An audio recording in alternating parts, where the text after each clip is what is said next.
analizando uno por uno los discípulos para que podamos ver cómo la expansión del Evangelio no se dio por hombres perfectos, ¿ok?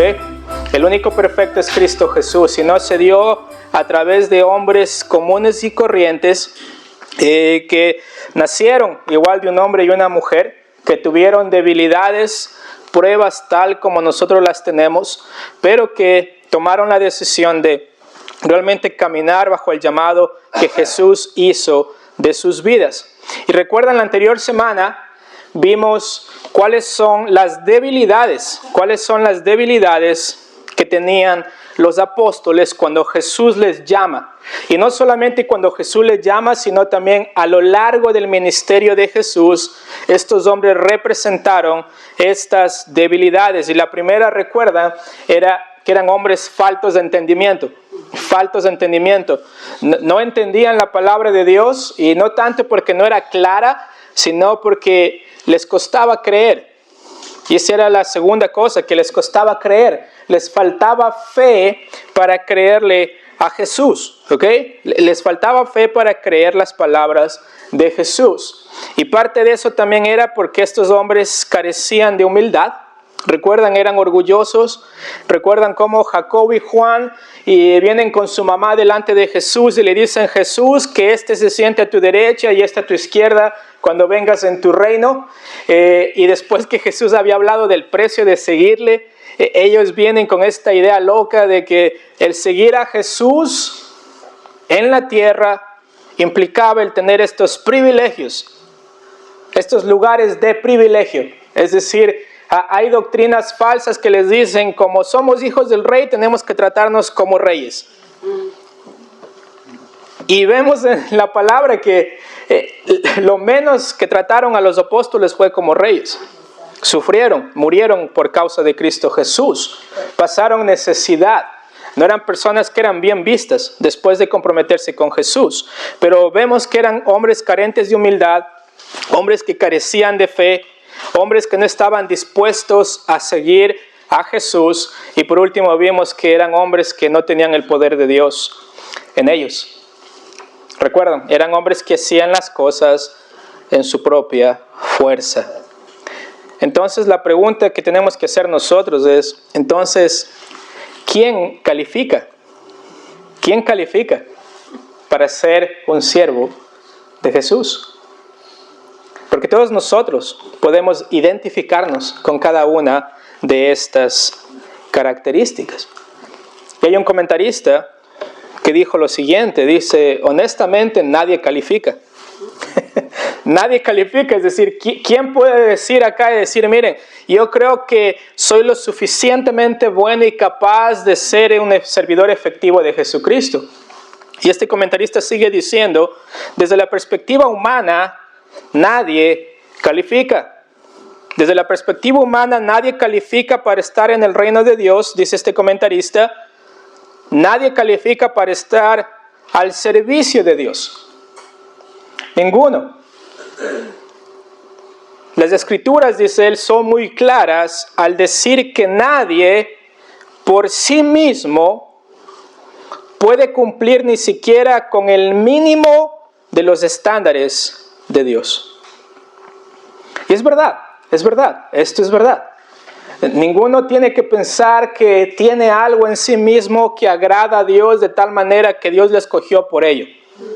Porque eso sería salvación por obras. Eso sería el pensar que Dios me elige porque soy mejor que los demás. Pero con los apóstoles nos damos cuenta que ni siquiera ellos estaban calificados para ser los servidores de Cristo Jesús. Ninguno de ellos. Y yo creo que entre los 3,000, 4,000 personas que estaban siguiendo a Jesús, tal vez existían personas mejores que Pedro y que Juan y Jacobo. ¿Okay? Tal vez personas con más recursos, con mayores capacidades, tal vez personas que se expresaban mejor para que puedan predicar mejor el Evangelio, pero nos dimos cuenta que Dios no ve eso, Dios ve el corazón. Amén. Y esto es importante para reconocer dentro de lo que Jesús hace cuando la gente le viene a acusar y le quiere matar, y Él elige 12 apóstoles para que estén con Él. Reconocemos que no hay personas calificadas pero es la gracia de Dios la que salva a los pecadores, y es la santificación de parte de Dios la que nos permite ser útiles para el Señor. ¿Okay? Es la obra de Dios en nosotros. Es decir, la única manera que podemos llevar a cabo el ministerio es a través de una obra de Dios soberana en nosotros que nos capacita para llevar adelante el ministerio del Evangelio que ha sido encargado a nosotros. Y necesitamos tener esto claro. ¿Okay? Porque Lucas capítulo 6 no nos está diciendo que nosotros de alguna manera estamos llamados a ser apóstoles con A mayúscula, porque ustedes recuerdan, en Hechos capítulo 1 nos dice claramente que las calificaciones para ser apóstol eran claras, tenían que haber estado con Jesús en su ministerio, con los discípulos, y tenían que haber visto al Cristo resucitado en persona. ¿Okay? Entonces ya no hay más apóstoles bíblicamente con A mayúscula. Pero sí hay enviados, que es el significado de la palabra, con A minúscula, enviados a predicar el Evangelio. Entonces nosotros necesitamos entender que tenemos una responsabilidad de ser enviados de parte de Dios para predicar el Evangelio. ¿Okay? Pero debemos entender que no estamos calificados. Y yo creo que podemos ver eso en la vida del apóstol Pedro. ¿Okay? En la vida del apóstol Pedro. Y yo le llamé el impetuoso Pedro. El impetuoso Pedro. Si ustedes recuerdan, en las listas, incluyendo acá Lucas capítulo 6, versículo 14, podemos ver que este hombre llamado Simón, Lucas capítulo 6, versículo 14, podemos ver que este hombre llamado Simón, a quien también llamó Pedro, aparece normalmente primero en las listas de los apóstoles. Y por eso estamos estudiando el apóstol Pedro primero. Porque de alguna manera el apóstol Pedro era el más impetuoso de todos. Era el más rebelde de todos. Era el más resabiado, era el que más quería actuar sin pensar. Era la persona que si algo pasaba con Jesús desde el cielo, él decía: Señor, yo te voy a defender hasta el fin. Señor, yo voy a pelear por ti. Era la persona que siempre estaba dispuesta. O eso es lo que él pensaba. Eso es lo que él pensaba. Hasta que realmente se dio cuenta que no era cerca de su capacidad. Pero con el apóstol Pedro primero quiero que podamos ver su llamado. ¿Ok? Su llamado. Su llamado. La primera cosa que quiero que veamos del impetuoso Pedro es su llamado. Y este llamado se da en el contexto de una profesión. Si ustedes van conmigo a Mateo capítulo 4, podemos ver el llamado del apóstol Pedro en el contexto de una profesión. Miren lo que dice Mateo capítulo 4.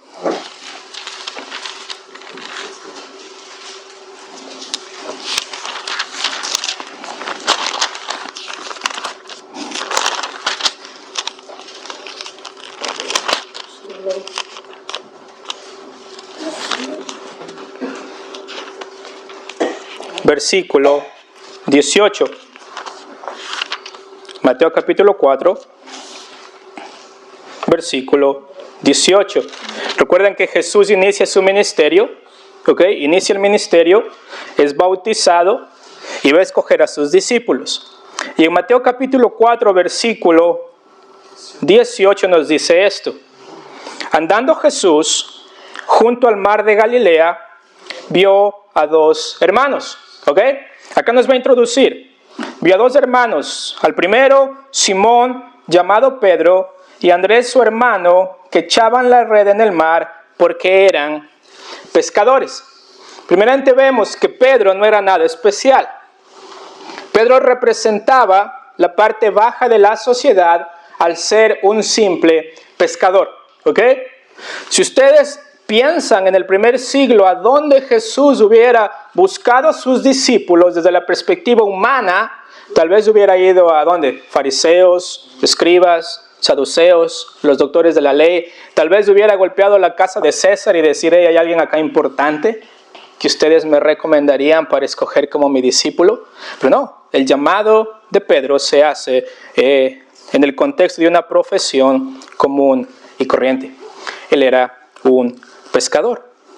Eso es lo que hacía Simón Pedro y también Andrés, su hermano. Eran pescadores. Originalmente ellos eran de un pueblo pequeño llamado Betsaida. Ese era el pueblo de ellos.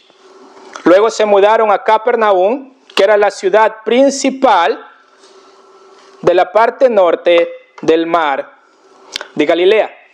¿Ok? Era un pescador, tenía un hermano, tenía una familia. ¿Ok? Era un hombre común y corriente. También la Escritura nos dice que Pedro estaba casado. ¿Ok? No nos dice el nombre de su esposa. Pero sí sabemos en Lucas capítulo 4 que cuando Jesús llega a Capernaum, recuerdan que sale de la sinagoga en Lucas capítulo 4 y va a la casa de Pedro y sana a la suegra de Pedro. Entonces entendemos también que el apóstol Pedro estaba casado, ¿ok? Tenía una familia, era un hombre común y corriente. Su llamado se da en el contexto de un hombre común y corriente. No era un representante grande en la sinagoga, no era alguien a quien la gente iba a escuchar y las multitudes venían y decían, queremos escuchar a Pedro. Más bien, es un hombre tranquilo, ¿ok? Un pescador que tiene una familia. Nada de especial, ¿ok? Nada de extraordinario. Un pescador que está casado. No nos dice si tiene hijos o no. El texto bíblico no nos habla de ello. Algunos dicen que tal vez no tenía hijos, por esa razón él pudo moverse de lugar a lugar. Inclusive Pablo nos dice en 1 Corintios 9 que Pedro viajaba con su esposa algunas veces y él lo traía con él a los viajes misioneros. ¿Ok? Entonces entendemos que tal vez no había hijos en la relación, pero igual, el matrimonio de por sí es difícil. O sea, era un hombre común y corriente, casado con una mujer común y corriente, ¿ok? Nada especial. ¿Qué en cuanto a su nombre? El nombre Simón, ¿ok? Tal vez el nombre tiene algo especial. Tal vez el nombre nos dice algo por el cual Pedro llegó a ser uno de los principales de los apóstoles. Pero si ustedes van a la Escritura, el nombre Simón se usa o se menciona 75 veces en el Nuevo Testamento. 75 veces en el Nuevo Testamento. Era un nombre muy, pero muy común. Inclusive, si ustedes van a Lucas, capítulo 6 otra vez, para que vean lo común de este nombre, en Lucas capítulo 6, versículo 14, dice que el Señor, ¿no es cierto?, llamó apóstoles a Simón, a quien también llamó Pedro, Andrés su hermano, Jacobo y Juan, Felipe y Bartolomé, Mateo, Tomás, Jacobo, hijo de Alfeo, y también ¿quién? Simón, llamado Celote. Es decir, no había, dentro de los apóstoles había otro Simón. Es decir, no hay nada especial en cuanto al nombre que podría llamar la atención hacia el apóstol Pedro. No había nada especial acerca de su nombre. Inclusive, en Mateo capítulo 13 nos dice que los nombres de los medio hermanos de Jesús, uno también se llamaba, adivinen cómo, Simón. También se llamaba Simón. De acuerdo a Juan capítulo 6, el papá de Judas Iscariote se llama, adivinen cómo, Simón. Y podemos ir así. ¿Y por qué hago esto? Porque quiero demostrarles, no hay nada especial en el nombre Simón. ¿Ok? No hay nada especial. Simón. ¿Ok? Entonces vemos que el llamado de Pedro viene en un contexto de un trabajo común, teniendo una familia común, y además de ello también teniendo un nombre más común. O sea, el nombre Esteban no se menciona tantas veces en el Nuevo Testamento como se menciona el nombre Simón. ¿Ok? Nada especial. ¿Ok? El apóstol Pedro, el impetuoso Pedro, no era nada especial. Era un pescador que nació en Betsaida, se fue a vivir al mar de Galilea, a la parte norte, en Capernaum. Tenía una suegra como muchos de nosotros, tenía una esposa como muchos de nosotros, Tenía un hermano que trabajaba juntamente con él, llamado Andrés. Como muchos de nosotros tenemos hermanos también, tenía que proveer para su familia como muchos de nosotros. ¿Ok? Común, algo común. El llamado de él se da en un contexto muy común. Inclusive, entendemos que cuando Jesús lo encuentra, lo que es interesante acerca del apóstol Pedro es que cuando Jesús lo encuentra, no lo deja solamente con el nombre Simón, sino le pone ¿qué? Un sobrenombre y le dice, de ahora en adelante te llamarás Pedro. Pedro. Y vamos a ver más adelante por qué el Señor le pone el nombre Pedro y qué es lo que esto significa. Pero quiero que vean que el nombre Simón en la Escritura, específicamente con Pedro, muchas veces el Señor lo menciona como Simón. ¿Saben por qué? Porque primero muchas veces se refiere a la parte terrenal de Simón Pedro. Cuando habla de fue la suegra de Simón, o cuando habla era el hermano de Simón, o cuando habla fueron a la casa de Simón Pedro. Es decir, el nombre Simón está relacionado con la parte más terrenal del apóstol Pedro. Es decir, con la parte que le pertenece a él. Como por ejemplo, si ustedes ven Marcos capítulo 1, 29, Lucas capítulo 4, dice la casa de Simón. Cuando vemos Marcos 1 y Lucas 4, dice la suegra de Simón. En Lucas capítulo 5, versículo 10, nos dice que Jacobo y Juan eran los compañeros de Simón. ¿Ok? Es decir, el nombre Simón está conectado generalmente en los evangelios con la parte que le pertenece a él. Con la parte, si podemos llamarlo, no quiero llamarle humana, pero era la parte que el Señor va a cambiar una vez que le dice Pedro. Inclusive, si ustedes van a Lucas capítulo 5, miren Lucas capítulo 5. Lucas capítulo 5. Me avisen cuando lo tienen, por favor. Amén. Tienen, perfecto. Miren lo que dice el versículo 1. Aconteció que estando Jesús junto al lago de Genezaret, el gentío se agolpaba sobre él para oír la palabra de Dios. Y dice que Jesús vio dos barcas, ¿ok? Y dice que estaban cerca de la orilla del lago, los pescadores, habiendo descendido de ellas, lavaban sus redes. Y entrando en una de aquellas barcas, la cual era ¿de quién? De Simón. Le rogó que le apartase de tierra un poco y sentándose enseñaba desde la barca a la multitud. Acá le dice Simón.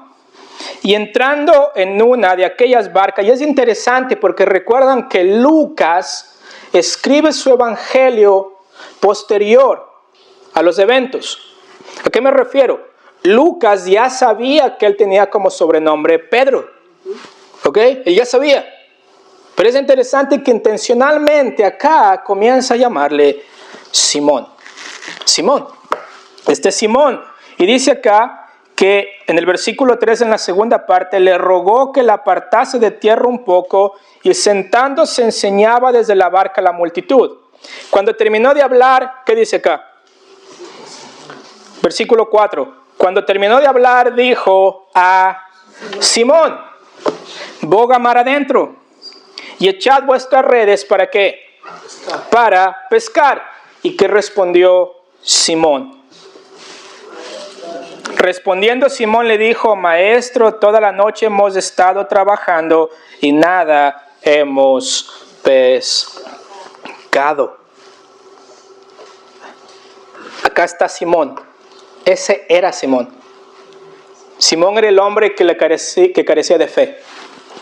Simón era el hombre que carecía de humildad. Simón era el hombre que le costaba creerle a Jesús. Simón era el hombre que hacía las cosas basado en ¿qué? En su propia fuerza. Y es interesante cómo Lucas intencionalmente nos menciona a Simón para dejarnos ver los fracasos que él tuvo al seguir a Cristo Jesús. Las veces y las instancias en las cuales le decía: Simón, ¿por qué estás dormido? Simón, ¿por qué has hecho esto? Simón, Simón, Simón. Llega a ser el nombre Simón como una especie de referente al hombre que él era antes de ser transformado por Cristo Jesús. Es interesante esta parte.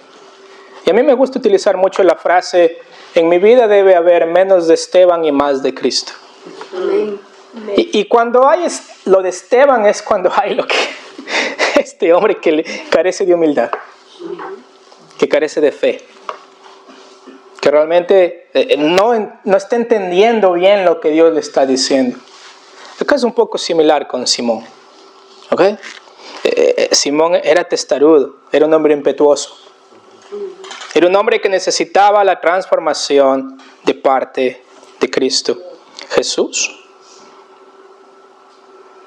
Algunos comentaristas lo dijo de esta manera: el Señor Jesús y también los evangelistas lo mencionan o lo llaman como Simón cuando se comportaba como su antiguo yo. Ahí lo llamaba Simón. Interesante. Cuando se comportaba como el antiguo yo. Por ejemplo, miren Mateo capítulo 16. Mateo capítulo 16.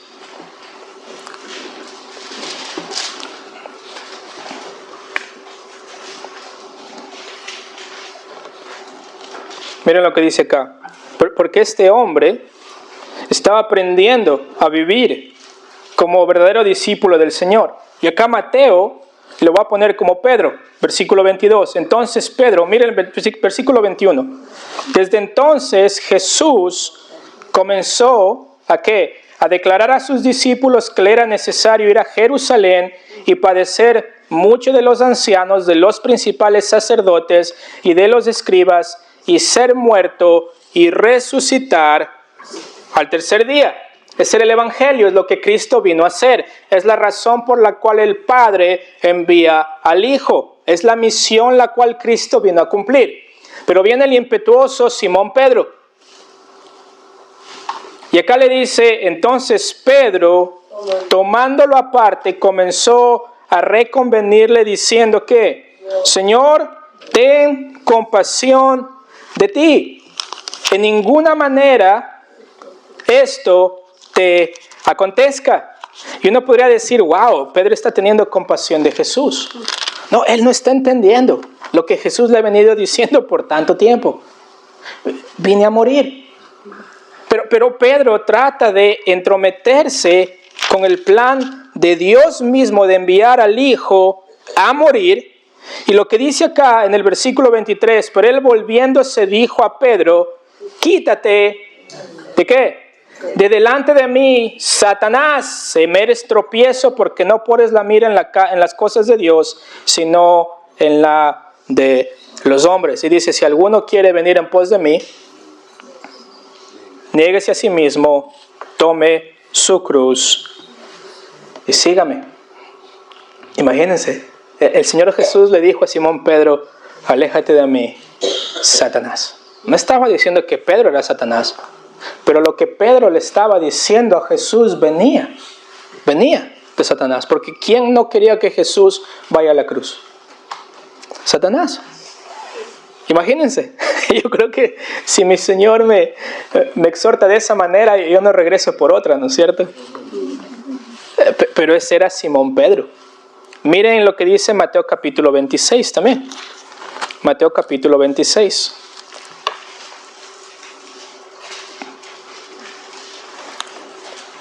Mateo capítulo 26, versículo 36. Entonces Jesús, lo tienen, entonces llegó Jesús con ellos a un lugar que se llama Getsemaní y dijo a sus discípulos: sentaos aquí entre tanto que voy allí y oro. Y tomando a Pedro y a los hijos de Zebedeo, comenzó a entristecerse y a angustiarse en gran manera. Entonces Jesús les dijo: mi alma está muy triste hasta la muerte, quedaos aquí y velad conmigo. Yendo un poco adelante, se postró sobre su rostro llorando y diciendo, Padre mío, si es posible, pasa de mí esta copa, pero no sea como yo quiero, sino como tú. Vino luego a sus discípulos y los halló durmiendo y dijo a Pedro, así que no habéis podido velar conmigo 1 hora. Y miren cómo lo describe Marcos en Marcos capítulo 14. Marcos capítulo 14.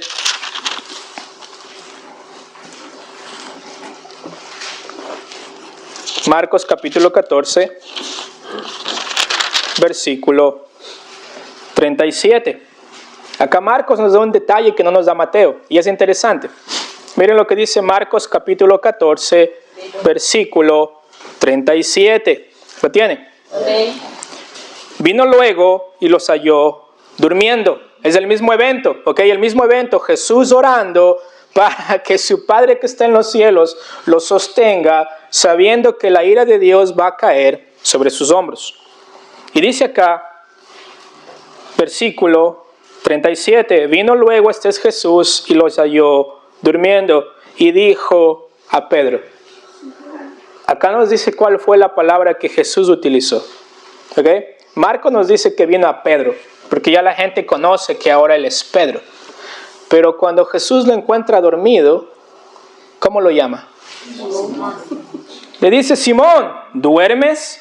¿No has podido velar 1 hora? Velad y orad para que no entréis en tentación. El espíritu, la verdad, está dispuesto, pero la carne es débil. Otra vez fue y lloró diciendo las mismas palabras. Al volver otra vez lo halló durmiendo porque los ojos de ellos estaban cargados de sueño y no sabían qué responderle. Vino la tercera vez y les dijo, dormid ya y descansad. Basta, la hora ha venido, he aquí el Hijo del Hombre es entregado en manos de los pecadores. ¿Y quién viene acá? Vienen los soldados romanos, juntamente con Judas Iscariote, para llevarse a Jesús. Y si ustedes leen acá, en el versículo 47, miren lo que dice acá. Versículo 46, entonces ellos le echaron mano y le prendieron, hablando de los soldados. Pero uno de los que estaban allí sacando la espada, hirió al siervo del sumo sacerdote, cortándole la oreja. Y respondiendo Jesús les dijo, ¿cómo contra un ladrón habéis salido con espadas y con palos para prenderme? Cada día estaba con vosotros enseñando en el templo y no me prendisteis, pero es así para que se cumplan las Escrituras. Ahora vayan conmigo a Juan capítulo 18. Juan capítulo 18.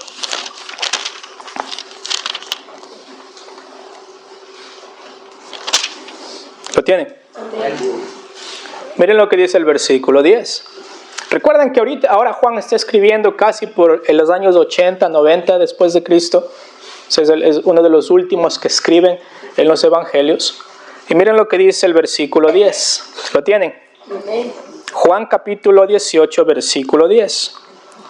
Entonces, ¿quién? Simón Pedro, que tenía una espada. Marco no nos dijo que era Pedro. ¿Ok? Marco nos dice, y alguien le voló la oreja.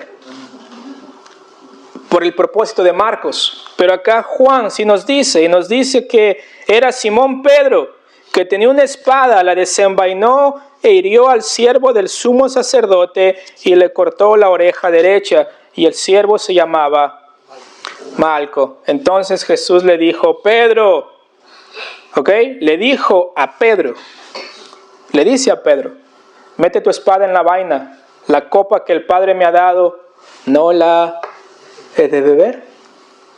O sea, en la mente humana de Simón, él no quería que Cristo vaya a la cruz. Él quería defender a Cristo a su manera. ¿Ok? Él quería hacer las cosas carente de humildad, carente de entendimiento de lo que Jesús realmente les estaba diciendo. Y este es Simón, en su máxima expresión. Un hombre realmente que tenía, yo creo que era muy grande el apóstol Pedro. Tal vez traía miedo. Porque cuando se acerca a cortarle la oreja a Malco, no nos dice que los soldados vinieron y lo trataron de apresar.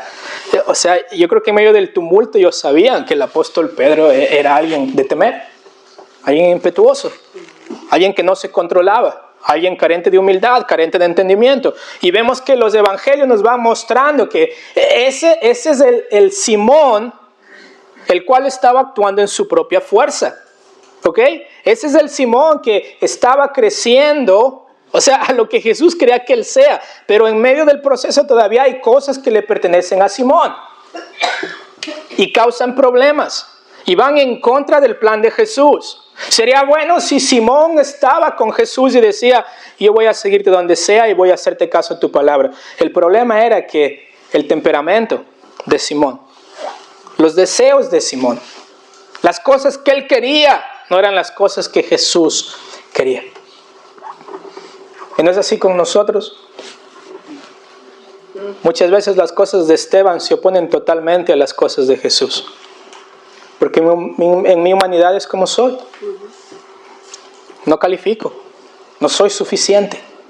No puedo pensar que soy suficiente. Lo que es de Esteban se opone a lo que es de Jesús.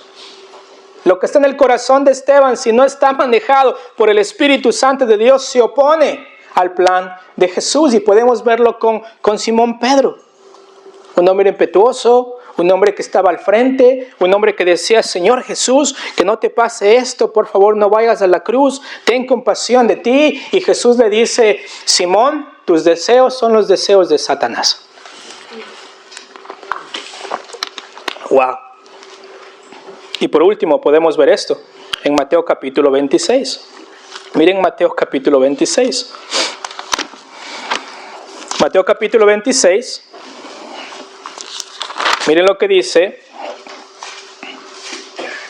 en el versículo 30. ¿Lo tienen? Ok. Miren lo que dice: y cuando hubieron cantado el himno, salieron al monte de los olivos. Estamos acercándonos al final de la vida de Cristo Jesús en la tierra, antes de su muerte, antes de su resurrección. Y nos dice que entonces, en el versículo 31, Jesús les dijo: todos vosotros os escandalizaréis de mí esta noche, porque escrito está. Y acá hay una profecía interesante: heriré al pastor y las ovejas del rebaño serán dispersadas. Esto viene de Zacarías capítulo 3. Jesús les dice: me van a negar, ¿okay? Se van a escapar. Cuando vengan los soldados, todo este seguimiento, todo el tiempo que pasaron conmigo, no va a ser suficiente para que ustedes se queden conmigo. Tiene que haber una transformación en el corazón de ellos. Y acá es interesante que dice en el versículo 32: pero después que haya resucitado, iré delante de vosotros a Galilea. Él les dice: voy a morir y voy a resucitar. El hombre que pide entendimiento va a decir: wow, qué esperanza tan grande. Te vamos a esperar, Señor. Vamos a entender que, la muerte es necesaria, vas a resucitar y vamos a esperarte. Pero viene el impetuoso Pedro, versículo 33. Respondiendo Pedro le dijo: aunque todos se escandalicen de ti, yo nunca me escandalizaré. ¡Wow! Y tal vez alguien que no conoce bien el contexto de la Escritura diría: hermanos, tenemos que ser como Pedro. No se avergüenza de Jesús. Cuando Jesús dijo que todos van a escapar, Pedro dijo: yo no voy a escapar. Yo voy a estar contigo hasta el fin. Este es Simón. ¿Okay? ¿Cómo sabemos esto? Miren lo que dice el versículo 34. Jesús le dijo: de cierto te digo que esta noche, antes que el gallo cante, me negarás 3 veces. Y Pedro le dijo: aunque me sea necesario morir contigo, no te negaré. Y todos los discípulos dijeron lo mismo. Mis hermanos, esto parece un domingo en la mañana. Cuando predicamos y salimos todos, pero llenos del Espíritu Santo, porque la palabra de Dios está en nosotros, salimos diciendo amén, gloria a Dios, vamos a cumplirlo, y después llegamos a la casa y mis hermanos perdemos toda la santidad porque no pusimos la ropa colgada, sino se dejó en la cama.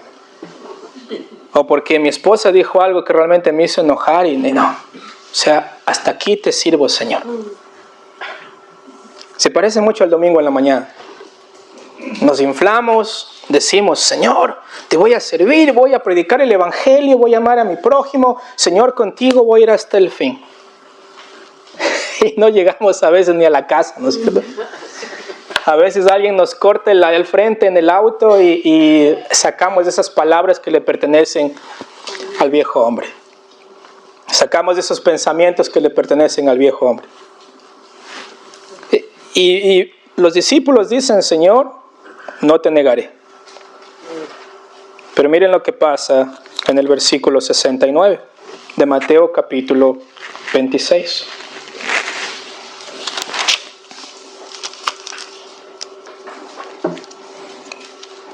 Antes de eso quiero que vayamos al versículo 55, ¿ok? Mateo capítulo 26, versículo 55. ¿Lo tienen? Miren lo que dice. En aquella hora dijo Jesús a la gente, como contra un ladrón habéis salido con espadas y con palos para prenderme. Cada día me sentaba con vosotros enseñando en el templo y no me prendisteis. Mas todo esto sucede para que se cumpla las escrituras de los profetas. Jesús dice esto, ¿no es cierto? Y claro, los discípulos seguramente están ahí, tal vez atrás de Jesús, no sé, listos para la batalla. Pero Jesús dice esto y lo que nos dice Mateo es que entonces, o sea, seguido a lo que Jesús dice esto, los discípulos, ¿qué pasó? Dejándole, huyeron. ¿Pero qué pasó? Leímos en versículos anteriores que decían, yo no te negaré, y todos los discípulos dijeron, yo no te negaré, Señor. Pero luego llegamos a versículos posteriores, pasa tal vez unos minutos, unas horas de conversación con Jesús, llegan los soldados, apresan a Jesús, Judas lo besa en la mejilla, demostrando la traición, le pagan a Judas. Pedro saca el cuchillo, le corta la oreja a Malco, al siervo del sumo sacerdote. Y como que uno pensaría tal vez una película, no, aquí se armó, porque aquí todos los discípulos van a morir por Jesús. No van a dejar que lo lleven preso. No, todos corrieron como gallinas. Al final no quedó ni uno. ¿Okay? Jesús estuvo solo en el monte Getsemaní, después de que todos se inflaron y dijeron, Jesús, yo te defiendo y te sigo hasta el fin. Y en el versículo 69 nos dice de Mateo 26 que Pedro estaba sentado fuera en el patio y se le acercó. ¿Quién? Una criada diciendo, tú también estabas con Jesús el Galileo. Mas él negó delante de todos diciendo, no sé lo que dices. Saliéndole a la puerta le vio otra y dijo que estaban allí. Y dijo a los que estaban allí también, este estaba con Jesús el Nazareno. Pero Pedro lo niega ¿con qué? Con juramento, es decir, dice, yo no conozco a este hombre, les juro. Él antes había jurado proteger a Cristo, morir con Cristo, sufrir con Cristo, y ahora vemos que está jurando que nunca ha conocido a Cristo. Un poco después, acercándose, los que por allí estaban dijeron a Pedro, verdaderamente tú eres uno de ellos, porque aún tu manera de hablar te descubre, y esto es impresionante. ¿Cuál era la manera de hablar? Yo creo que cambió totalmente. O sea, el caminar con Cristo estaba cambiando a Pedro. El caminar con Cristo había transformado algo de Simón. Pero todavía le faltaba a Simón Pedro el comprometerse realmente con Cristo Jesús para actuar como ese apóstol que le llamó en el poder del Espíritu Santo de Dios. Y acá nos dice que, versículo 74, entonces él comenzó a maldecir y a jurar, no conozco al hombre, y enseguida cantó el gallo. ¡Wow! Y dice que Pedro se acordó ¿de qué? De las palabras de Jesús que le había dicho: antes que cante el gallo me negarás 3 veces. Y saliendo fuera lloró amargamente. Este era Simón. ¿Ok? Este era Simón. Un hombre que pensaba que amaba a Cristo, pero cuando realmente vino el tiempo de demostrarlo no pudo hacerlo. Este Simón es alguien que hablaba con su boca y decía: Jesús, te voy a seguir, por ti voy a morir, por ti voy a sacrificarme. Pero cuando llegó el tiempo, cuando vinieron los soldados, cuando vieron que a Jesús lo estaban llevando preso, Pedro y los demás dicen: piecitos, ¿para qué te tengo? Corramos lejos de Jesús. Este era Simón. Este era lo que pertenecía a Simón. Pero lo hermoso de la narrativa de Lucas es que nos dice: y escogió a los apóstoles a Simón, el que tenía por sobrenombre Pedro. Y es este Pedro, el que realmente es transformado por el poder de Jesús. Y mis hermanos, es este Pedro el que realmente va a ser la persona que va a predicar el evangelio a multitudes. ¿Ok? Es este Pedro el que toma la valentía, después de haber huido de Jesús, después de haber negado a Jesús, después de haber llorado a causa de negar a Jesús. Él no fue como Judas Iscariote, que fue y se colgó. Y después vamos a hablar de Judas y toda la vida de Judas. Pero él es un hombre que entendió que lo de Simón tiene que quedarse atrás.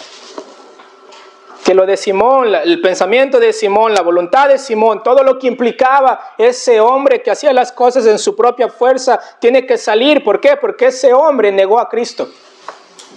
Ese hombre no tuvo la valentía de seguir a Cristo. Simón, aunque se veía grande, se veía fuerte, tenía manos fuertes por ser pescador, la gente tal vez le tenía miedo.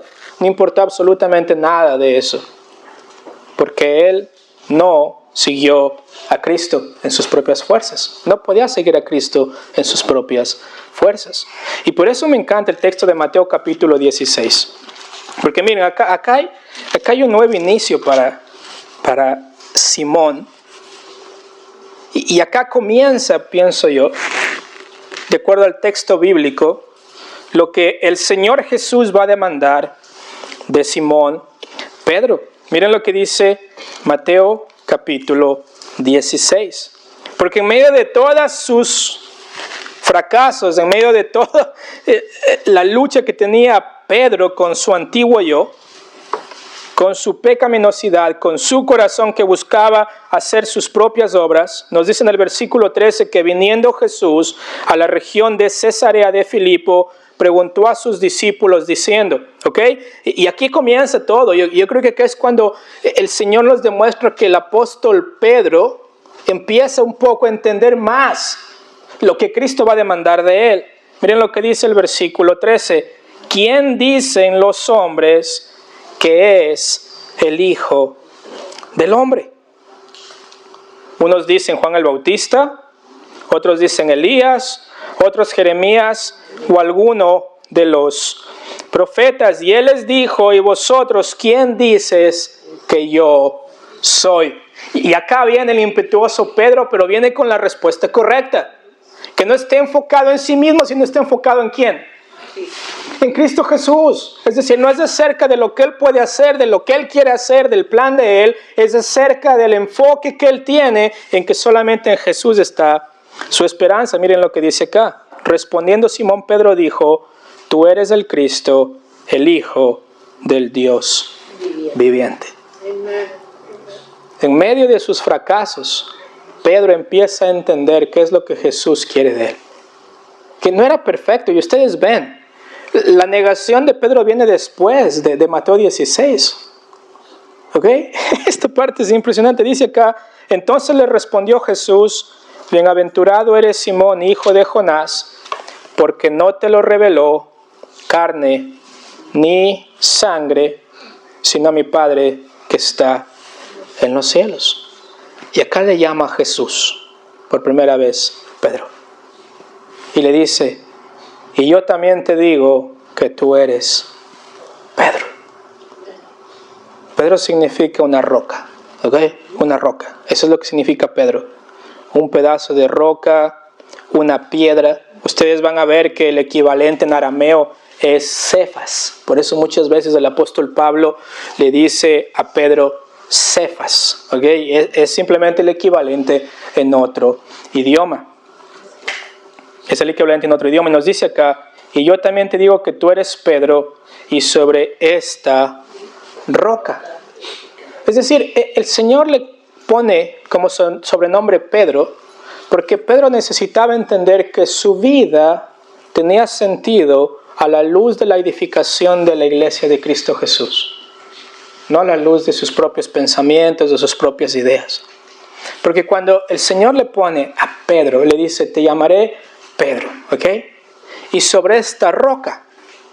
Acá es interesante porque acá hay un debate muy grande, porque la Iglesia Católica utiliza este verso para decir que Pedro es el Papa, porque nos está diciendo acá que Pedro es la roca en la cual la Iglesia se edifica.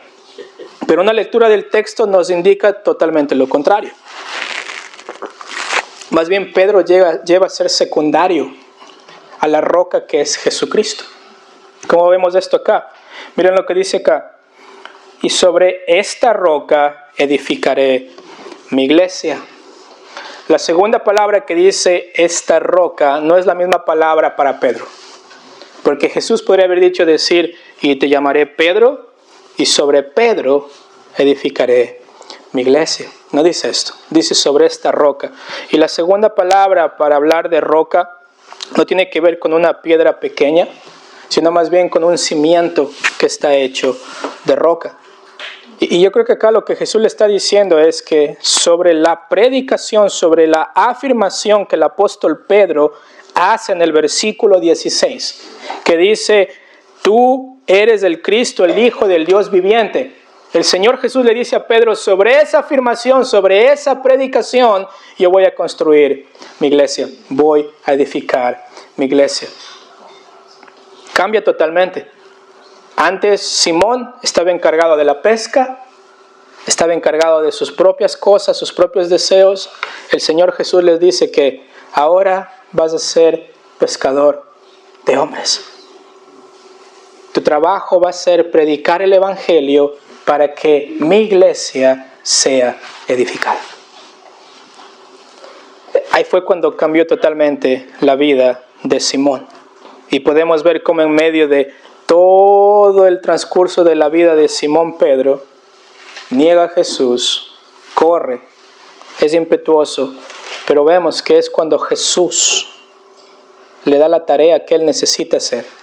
Cuando Jesús le transforma el corazón, podemos ver al Pedro de Hechos capítulo 2. Vayan conmigo a Hechos capítulo 2, por favor. Y con esto terminamos. Hechos capítulo 2. ¿Lo tienen?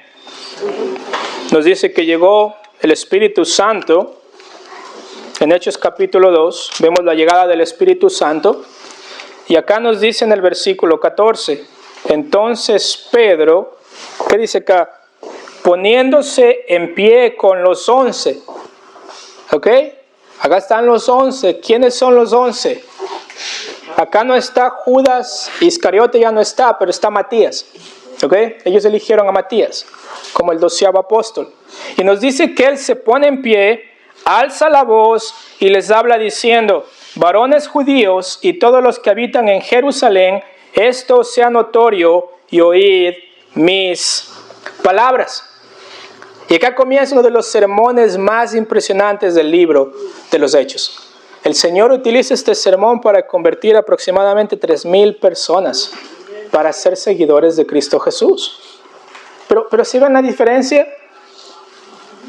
El Pedro que huyó de Jesús, y ahora cuando viene el Espíritu Santo de Dios, el Pedro que está predicando de Jesús. Quisiera invertir más tiempo acá con Pedro, pero mis hermanos, nuestra vida tiene sentido solamente a la luz de los deseos y los planes de Cristo Jesús para este mundo. No podemos pensar en construir nuestro propio reino. El apóstol Pedro quería construir su propio reino utilizando a Jesús. Si a Jesús, no te vayas a morir. Y Jesús le dice, aléjate de mí, Satanás.